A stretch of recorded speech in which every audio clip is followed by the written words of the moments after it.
So this video is to show you how to prescribe intravenous fluids. Here's the drug chart for this patient who's only on a bit of amlodipine, and I now want to prescribe some IV fluids. And we've done this using what's called a power plan.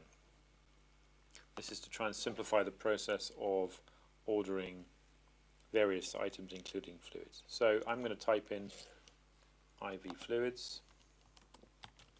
And the first thing I should say is that the ambition is to try and make us NICE compliant, and that fluid should be prescribed on a 24-hourly basis and reviewed every 24 hours rather than prescribed for many days into the future. So the first thing we have here is an IV fluids power plan, and if I click that, you'll see a load of text here which is basically the NICE approved guideline for giving intravenous fluids, and the recommendation is that you assess the patient, and it shows you how to assess the patient. If you think the patient's hypovolemic, you should give intravenous fluid resuscitation. If they need routine maintenance, then you do so, and there's also some discussion about intravenous replacement and redistribution. Now, you can give all this and prescribe all this from this power plan, but it gets quite complicated.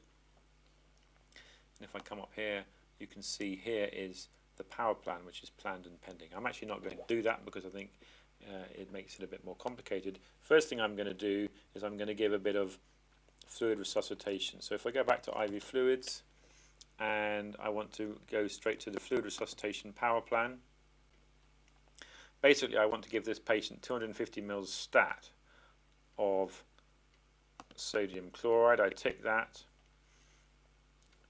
A power plan needs to be signed and then initiated, and the reason for this is because you can sign it and then initiate it at a later date, such as signing it when you're preparing somebody for theatre and then initiating it in theatre, for example. So here's my resuscitation power plan, and it's recommending that I seek expert help if I have had to give more than 2,000 mils of fluids with ongoing shock. I'm going to initiate this power plan, and then I'm going to order it and sign it,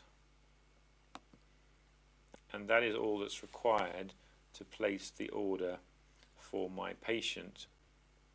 If I go to the drug chart, you can see, and I refresh this now, I now have a bolus of 250 mils of fluid to be given at 1,000 mils an hour. I've resuscitated my patient appropriately. Now I want to give some intravenous fluids as a maintenance, so I type in intravenous fluid again. I'm going to go to the routine maintenance section. You'll notice here that it automatically pops up with related results.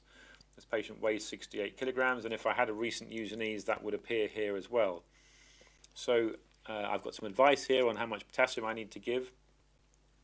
If I want to, I can request repeat use and ease for tomorrow.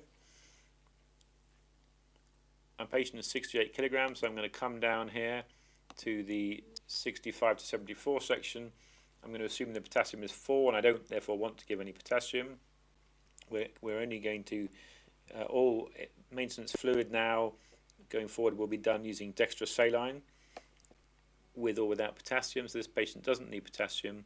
The NICE recommended volume of fluid or rate of fluid for somebody of this weight is 85 mils an hour, so we're going to give 2.1 litres over a 24-hour period, which constitutes 85 mils an hour. So I'm going to just simply tick that, and that I will initiate and sign again. So now you can see that I've placed an order for 2.1 litres of dextrosaline and my blood test request, which is scheduled for tomorrow. And now if I go to the drug chart and refresh it once again, there's my bolus and there's my routine maintenance IV fluids. One final point now, if I want to go back and prescribe another 24 hours worth of fluid for tomorrow, I can simply go in. If I want the same fluid, I can right click on that and press copy. I come up here now, you can see my next version of this power plan has been initiated. I can sign that and refresh, and if I go back to the drug chart,